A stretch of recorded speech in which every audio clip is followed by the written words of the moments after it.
Spencer. I'm the membership marketing manager for British Canoeing, and I have been doing this role for 18 months now, but previous to that I've actually been employed by British Canoeing for just over 10 years. So I started out as a regional participation development officer working across the East and West Midlands, and then I moved on to head up our Go Paddling initiative, which is all about trying to engage new paddlers and recreational paddlers, which you'll hopefully kind of see throughout the presentation.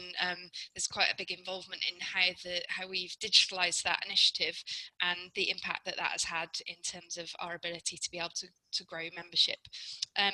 But before I go into the details, I guess I just wanted to say thank you very much for having me. Certainly within my role in sport, I've got a huge amount of knowledge and information from being in forums like this one this evening, and I think there's a huge amount that we can all learn from each other, both in terms of where we've had successes, but also the challenges we all face, because often there's a lot of similarities in our organisation. So more than welcome at the end of the talk. If anybody's got any questions, I'll do my best to answer them. But I guess just kind of just to put a bit of a scene setting is what I'm going to present to you is a bit of a journey of the organisation, very much a huge team effort from the whole organisation, and I've had the pleasure, I guess, of being within it and see it grow and change over the last 10 years, and this is just a bit of a snapshot of what we've been doing specifically in the last strategic plan and 4 years, and the impact that we've seen of that. As Ashley mentioned, we've been in a really fortunate position this year to see membership growth, and I know that's not the same across the board for many industries and organisations. So if there's anything that can be learnt from this difficult time, then I think it's a really good opportunity to see that. So for those of you that don't know paddle sports, it's a pretty diverse sport, right from the elite top end, where we have 2 Olympic disciplines, sprint and slalom and para canoe, and then it has got a huge range of other things that people can get involved with, from whitewater, the extreme side of people rafting down big rapids, through to just people being able to get on the water and enjoy some leisure time with friends and family, tootle along in an open canoe and take their picnic out. Our participation figures from last year showed that there's about 2.1 million people participate in some form of paddle sport, and then there's around 200,000 people that do it on a regular basis. So we're aware that there's a huge amount of people that do actually get out on the water, but the sport means a huge amount of different things, different motivations, depending on your interests and your involvement. But also it's a great sport to be able to get into from any age. British Canoeing is the national governing body, and we are an umbrella organisation for all the national associations. But what I'm going to present to you today is specifically the English side of the membership, and kind of some of the specific things that we've done, but obviously some of the projects extend out beyond that. I guess also, just before I go into the detail, is it's just worth mentioning, I guess, what impact COVID-19 has had on us as a sport. So during the first lockdown, there was a complete ban on any paddling. The waterway authorities closed the waters, and we were instructed, obviously, to give information to all our paddlers around that it wasn't a sport that could be taken part in at that point in time. As I mentioned, we've got a lot of competition disciplines. 9 of our disciplines are competition based, and they've got regional and national event structures. So all of those have pretty much been on hold this year, and we've also had to cancel 2 Olympic events alongside, many other sports. So this year certainly hasn't come without its challenges. But the one positive thing that has come out is once the lockdown was eased, we were one of the sports that was able to get back out and start operating in one form or another. So people were able to go out and paddle independently within their bubbles or within their family groups.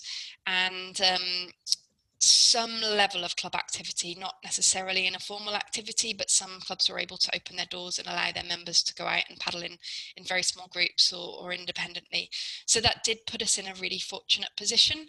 And what we have seen is across the industry, there's been a huge growth in people actually taking up the sport for the first time. It's something that they could do with their families. It's a sport that they could go out and do something new alongside cycling and walking. So we have seen a growth in the sports, and off the back of that we've also seen a growth in membership.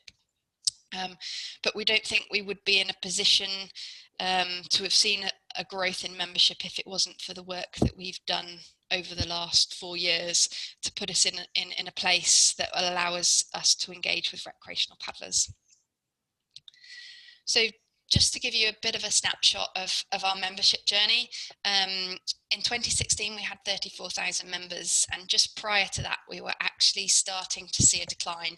So it had plateaued for a couple of years, and we recognised at that point we really needed to make a shift change in the way our membership was promoted and communicated, but also our offer and how we what we gave our members, really. But since then we've seen a steady growth, but not only steady growth in terms of membership, we've also seen an increase in satisfaction, an increase in net promoter score, and an increase in engagement. But obviously you can see from this year we've had a massive spike with over 30,000 new members, but also an increase in our retention of an average monthly retention rate of 85%, which is a big step up from where we were previously. So I think really to emphasize how we've got here is we need to start back at the beginning a little bit. So in 2017 we launched a new strategic plan for the sport. At that point in time, we were really aware that there was a huge amount of paddlers out there that we weren't engaging with. We did a lot of consultation, so we ran the consultation at this point all internally through our own teams. We went out on roadshows, surveys, had small user groups, and we really wanted to find out from our members what it was that they valued from us, what they wanted, and how we could work over the next couple of years to improve our offer. And at that point our membership split was about 30-30-30, so 30% were coaches and leaders, 30% were club paddlers, and there was a mix of competition and recreation in there, and then 30% were independent recreational paddlers. And our strategy really aimed to bring together all those motivations, all those different aspects, and looked at what services and how we operated as an organisation to fulfil the needs of everybody that is out there. And one of the key pillars was our membership. So we set some pretty ambitious targets. So we had the target of reaching 75,000 members by 2021. We're not quite there yet, but hoping if we can utilise the growth that we're seeing at the moment, that next year we could be in that position to hit that end target. So yes, but I think what was really important is at that point in time, we recognised that we really, in order to achieve those ambitions and those targets, we needed to understand a lot more what was going on and what the barriers were in terms of our offer, in terms of our communication and across the board. So we did 2 fairly big pieces of research and worked with some external companies in order to help us with this. So the first one was a company called 2 Circles, and this was very much focused around our membership offer, understanding our paddlers, what their motivations and barriers were, and the satisfaction around our membership. So at this point in time, actually satisfaction was fairly low. Our retention levels, I think they described it at the time, was having a little bit of a leaky bucket. We weren't communicating particularly effectively. We were losing members through the renewal period. But what it also really helped us understand was what our members really did value and the things that really brought them together. So a key thing that came out of this was that all paddlers, regardless of their motivations within the sport, really valued the outdoors, the environment, and they just had a real love for being on the water. And that's something that we've taken through in a lot of our work, and we now have a whole campaign around clear access, clear waters, and environmental work that sits behind that. But we also just took the time to understand what benefits it was that really resonated well and what they wanted to see from us. And this piece of research has really helped the work that we've done over the last 4 years. The second piece of research that we did was a digital analysis. So again, we had a company came in and it looked across all of our digital platforms to kind of understand what was working well and what wasn't working particularly effectively. That slide just gives you a bit of a snapshot into some of the things that they recommended at that point in time. And the key thing was that we needed to be better at engaging with our paddlers in a digital space, and how we could use that to bring together community, how we could use that to reach out to partners more, and tell the story of what the sport means and how we can engage. And again, I think the recreational paddler came out as our key audience that we needed to focus on. We knew there was a huge amount of paddlers out there that we weren't engaging with, and our digital strategy was going to be one of the key ways in which we could engage with them if we prioritized it as an organization. So a number of actions that came out of that, and some of them were much more strategic in terms of the staff that we employed. So we hired a head of digital. We made sure that we looked at our resources in-house, so we grew our communications team, but we also looked at having a new membership database, a CRM platform, and we've grown a couple of platforms that help support us in terms of developing our recreational offer. And that's some of the work that I'm just about to take you through. So as I mentioned, recreational paddlers came out as a key group for us to engage with, but yet if you'd have looked at our British Canoeing website 4 years ago, you probably would have been inundated with the top end of our sport, much more focused on the athletes, on the sport as a whole, and not necessarily talking to the end users in terms of the families or the people that are out there. So we developed the Go Paddling website. This sits completely separately to our formal British Canoeing NGB site. And it really has been developed to be really clean, simple, and the information that's on it is user driven. So a key thing that sits behind this site is we've done a huge amount of work into the Google Analytics of really understanding what information are people searching for and what information do they need, as opposed to us thinking as a national governing body, this is the information we think they want. So simple examples of that is we saw that, you know, the top question that people come back with is, where can I go paddling? So we've got a huge resource within the site now that allows people to search on rivers, to be able to find out all the information within the website that will allow them to get on the water physically. So we've got trails, and we've got an area called paddle points, and it's all really data rich. So when someone types in, I'm looking, where can I go paddling on the River Thames, our site comes up really high in that search, and then it also promotes other products and services off the back of that.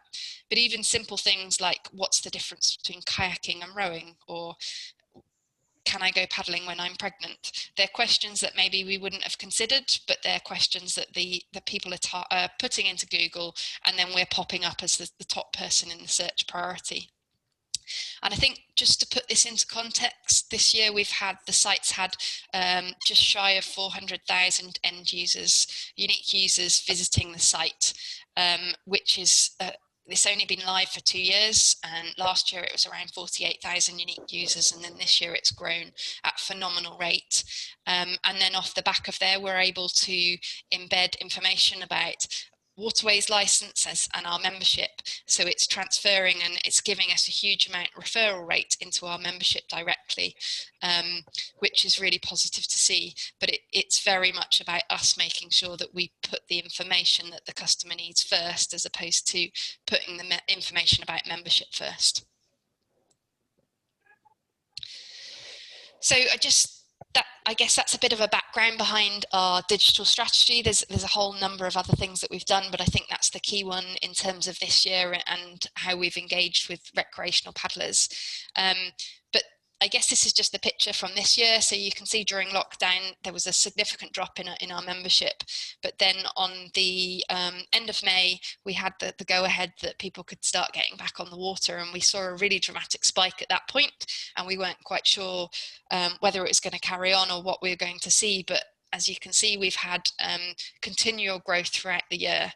And once we started to see this, we've done a number of steps to try and optimize this and look at how we could keep this growth going on throughout the summer, because we could see that paddling was becoming a really popular activity to do, but we needed to be able to utilize that. So the key things that we've done, we've continued to drive content through the Go Paddling website, and launched a summer campaign that was really tied up in this site, and had a very different look and feel to how we have done in the past. We've engaged with partners to be able to kind of grow our reach in terms of our message and promote people back to the Go Paddling website. And that's been through the press, that's been through outdoor organisations, been through waterways agencies and a whole variety of people. And then we've utilised our social media presence and different aspects throughout that. So I'm just going to give you, I'm conscious of time, and it's a Monday evening, and so I'm just going to give you a whistle-stop tour of a couple of those things and how we've utilised content and information in order to kind of try and drive the spike that we were seeing. So during lockdown itself, we made a really conscious effort to try and create a range of online activities and resources for members. We were conscious they weren't able to get out on the water, so we wanted to keep them engaged. What we have done is we did use some of the top names of the athletes, but what we tried to do is bring it in a content that actually would be relatable to all types of paddlers. So we had Adam Burgess, one of our Olympic athletes, doing some yoga, but it was accessible for anybody, not just the high-end elite athletes. We ran a series of online paddle casts, which featured paddlers from a whole variety of different aspects within the sport, and made sure that recreational paddlers had a really big feature within that. Then had some quizzes and different things, and made all of those resources as accessible as possible, but also looked at our members' news and made sure that that was going really regularly, and analysed what content was being particularly well picked up, and if those topics were working really well, we'd then push them out further and look at how we can optimise what people were really interested in. Then we were obviously relieved to find out that we were able to get back out on the water on the 12th of May. But at that point, we had a real decision to make as to what messaging and how we kind of rolled out this, because we wanted to do it in a really responsible and safe way. People were anxious at that point in time, and we wanted to make sure that we were giving people really high quality information and able to support them with what they wanted to be able to do, and not necessarily drive a membership message as our first point of call. So we really focused on making sure that there was a range of regular educational and inspirational content, and we put that first and above some of the membership messages, so that people were coming to us to find out how they can get on the water safely, what they can do and where they can do it. But then once they were on the site and engaged, they could then find out information about the waterways licenses, about our membership. The second thing was thinking about our membership messaging, and part of this really has come from the information we've gathered from member surveys and the insight that we've had over the last couple of years. And we put a range of different messages out and tested kind of what was working most effectively. But one of our unique selling points of our membership is a waterways license. But what actually we found is what people or members didn't realise is that what the money of our membership and the contribution and value of that goes towards. So for us, the waterways agencies play a huge amount of work in terms of protecting the waterways. They help with restoration, they help with the cleanup, they help with the environmental aspects. So we really embedded that information into a lot of our messaging, because we realized that actually people weren't aware of that, and we found that people were a lot more respondent to actually understanding that the investment they were making within our organization, they didn't just get the tangible benefits, but they actually were investing in the future of the waterways that they paddled on and they loved. So that's been a real game changer for us, and we're now starting to find that we're getting advocates on social media of people actively promoting and telling people the benefits of why they should become a member, as opposed to maybe seeing it as a tax or something that they had to do, which was certainly comments that we'd had in the past. Another thing that we'd look to do is trying to make it as easy as possible in a digital platform. How can we get the joining steps as simple as possible? So midway through the year, we introduced the rapid pay system for those members that were new, which basically meant within the Go Paddling website, within about 3 or 4 clicks, you could get straight and join as a member. So that was a new development for us, and something that we're still working on. And within all of our sites, we've been optimizing the pages to understand which are the most successful ones in terms of where people are landing and what information they are most interested in. And then I think when we realised actually how popular paddling was becoming over the summer and how much people were enjoying it as an activity to do, we thought it was a really good time to kind of really, I guess, shout from the rooftops. Paddling as a sport as a whole is not one that you generally tend to see in high-level press. So we did a big PR campaign out to a number of the papers, and just kind of look to support it, but again push the message around where people can go paddling, the type of things they can do, safe responsible paddling, but at the same time made information around licensing available as well. So I think one of the most successful articles was 10 top things you can do this summer, and paddling, and was mentioned on there with a really good link back to our Go Paddling website. So again, that was just helping to drive awareness and drive people back to that site. And then lastly, I touched on partnership work earlier, but this has also been a really positive thing for us. We've taken quite a lot of time we're realizing now that paddle sport is much wider than the sport itself. People are interested in the outdoors, they maybe cycle, they swim, they do a whole range of activities. So what organisations can we work with that can help get information out to people that are interested in paddling? So Caravan and Motorhome is an organisation that we've worked with this year, because we're aware that actually alongside paddling, a lot of people also go camping, and just where we can, working with organisations that are interested in partnering with us to develop content. So a good example there is we wrote an article on top places you can pitch up and paddle this summer. And so we cross-promoted both the Caravan and Motorhome Club alongside a lot of our top trails, and pushed people back to the Go Paddling website.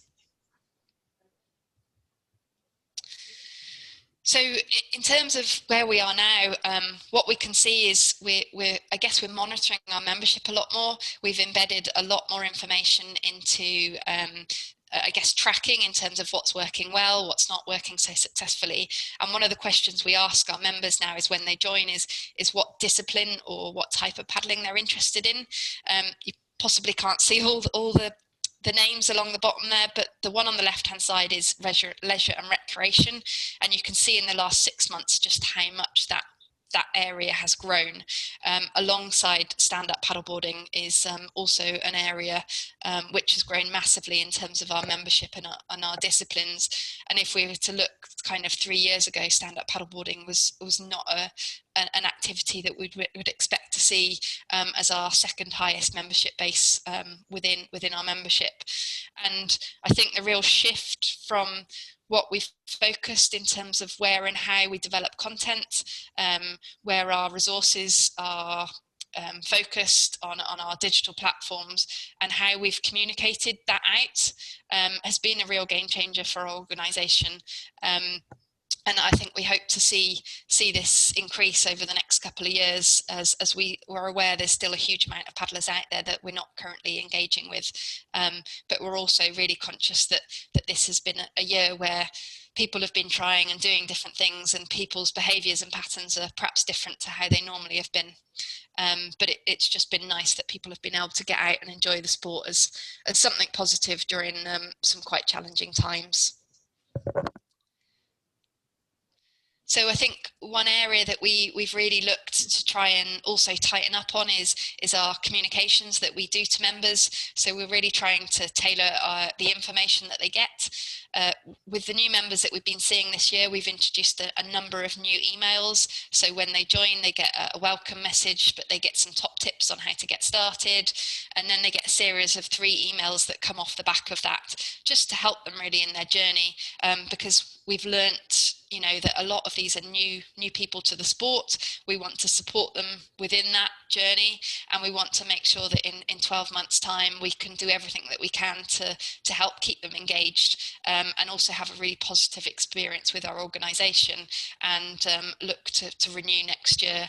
And I think it's going to be a challenge, because we're not quite sure what people's habits are going to be in 12 months time, but we're pretty confident that we're doing everything we can to kind of keep them engaged, and also how we can look to utilise what we've learnt this year and the last 3 years to continue the growth in membership that we're seeing.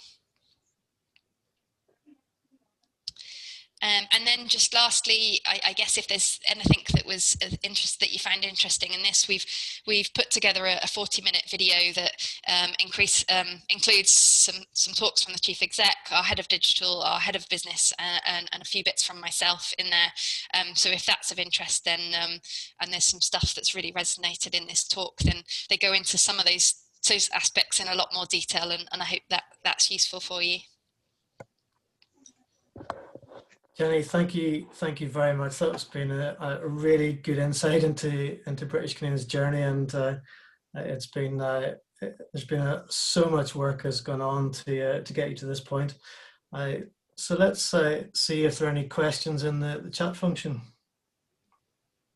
Jenny, we've one question through from Richard Honeyford, and he's asking, do club members join British Canoeing separately to their club membership, or is it included as part of their club membership? Yes, so club member, there's 2 options really for club members. So we have a club associate membership, which is where the club pays their annual affiliation fee to us, and there's a £2.50 per capita fee towards covering insurance for club activities. So if they're purely participating in a club activity, then they're covered for that. But they do also have the option to join us as individual members, and that is actually an area that we still are looking to evolve over time. We know that there's around 26,000 members of clubs that are club associate members that aren't individual members with ourselves, and that's something that that's certainly an area that we're looking to see how we can improve our offer for club members. Thanks, Jenny. The next question through is from Gary Houston, and he is asking, what is a waterways licence? Is it a mandatory thing? Yes, there's a number of waterways agencies within England. Not all waterways are required to have a waterways licence, but certainly for the Canal and River Trust, the Environmental Agency, the Broads Authority, so there's a range of different authorities that require paddlers to have a waterways licence, but it's not always necessarily policed, so people aren't always aware that they need it. We work with the waterways agencies themselves to include a licence that covers a huge variety of those waterways agencies. So our licence covers 4,500 kilometres, and that's included within our membership offer.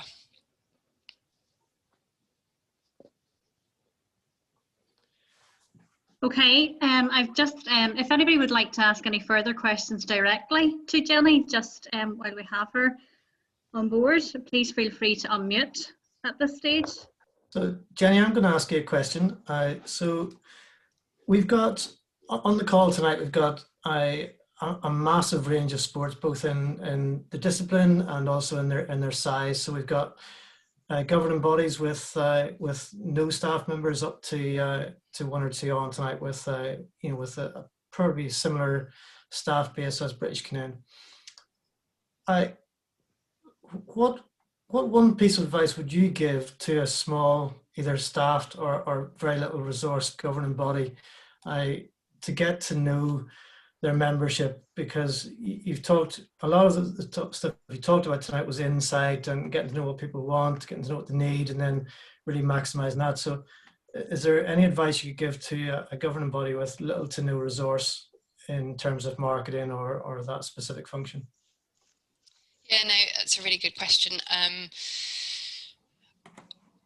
think really starting to understand what your current members' wants and needs are. Yes, I've talked about some big pieces of insight and research that we've done, but I think there's a real value in, we also do an annual survey, and we manage that ourselves, just set up through SurveyMonkey, so you can do that at fairly low cost. Is really understanding from your members themselves, I guess, benchmarking a little bit and having some key questions that you ask year on year about what services they value, but also not being afraid to ask what they're not happy with, because you can learn as much from that, or their ideas on what you can develop. You can learn as much from that as you can from what they are happy with. I think the other piece of advice is trying to, for us, I guess it's been a constant balance between how do we service our existing core members. They're still really important to us. Our disciplines, our volunteers, our coaches, along this at the same time as looking at where the opportunity is of where you are maybe not offering.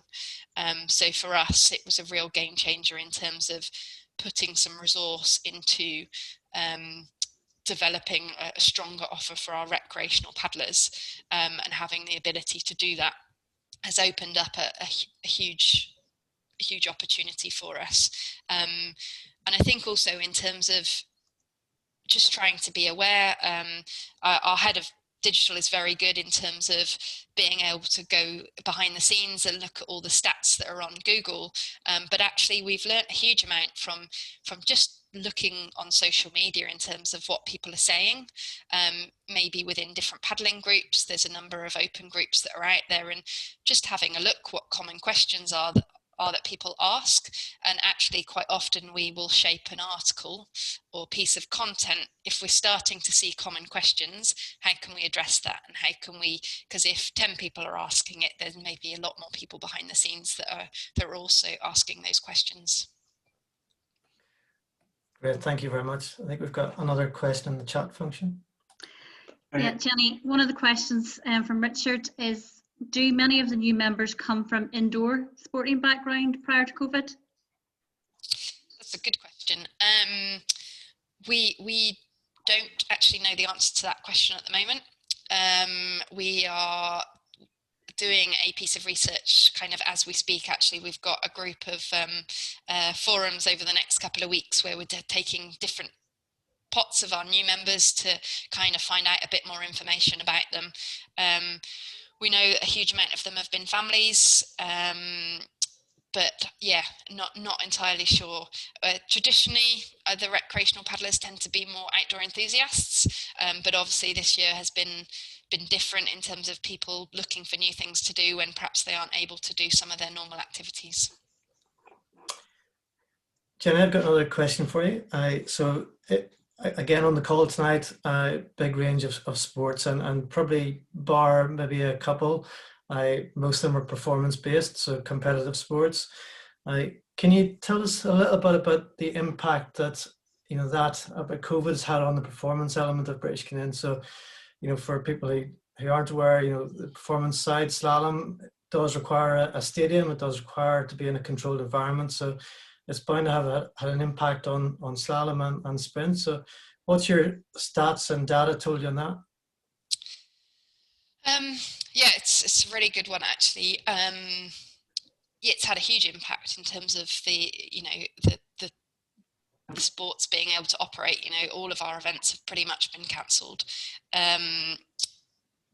It's really difficult to tell at this point in time. I think although we are starting to get better at collecting more data insight, the one area that we are slightly weaker on is actually some of our older members within the system. We don't have the same level of detail on those because when they joined, they didn't necessarily answer the same questions.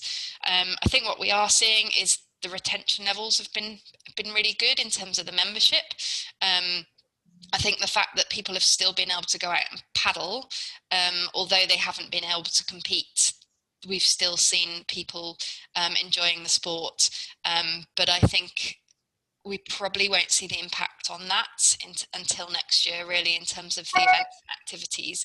But what we do tend to see is I guess our competition disciplines are maybe a little bit more I don't know what the right word, engaged in the sport. So they're quite committed to the sport. So yeah, they haven't been able to compete, but they've been able to still get out and do stuff this year. Hi Jenny, it's Ken Nixon here. Just, if you can hear me, just an excellent presentation. But just on a lighter note, your sport was one of the few to have a recent injury to a government minister. Have you sent them one of your membership packs? If you remember, Johnny Mercer, the Minister for Armed Forces, managed to injure himself very badly on the River Tamar. And going over, I think, an object which he shouldn't probably, by the looks of it, have not done so. But he might need your insurance, perhaps, or perhaps he's... I just happened to pick that little bit of information up. Most other sports are fairly safe. Yeah, no, I think you raise a really important point there, and I think that's something that we've been really keen to try and push this year in terms of if there are new people getting out on the water is making sure that they are doing it safely and responsibly. And we've tried to embed a lot of those messages and get some of those safety information out there as much as possible. So yeah. Great. I think we're going to wrap it up there. Look, Jenny, thank you very much. Fantastic insight into British Canoeing's journey, and you've managed to keep bar one or two on the call. So fantastic. We still have 48 people listening to us. So thanks a lot for your time, and I wish you all the best in the future. So thank you. Brilliant. Thank you very much, Ashley, and I hope it was useful for all of you on the call, and as I say, a real pleasure to be able to join you this evening. And yeah, absolutely. Thank you very much. And Kieran, we'll share a link to the DVD with the... Yeah, we'll share all relevant links that we can. Yeah, no problem. Perfect. Thank you. Jenny, Richard here again, Richard Johnson. I would love to hear in a year or two's time the spike as to whether you've taken advantage of it. It sounds awful in this day, but you're fortunate. I've listened very intently. You know, you have the social distancing and everything, and you were able to go forward after lockdown, where a number of sports, particularly contact sports, weren't. So I don't expect you to answer that now, but I personally would love to hear how you've done in a year's two's time, but hopefully normality can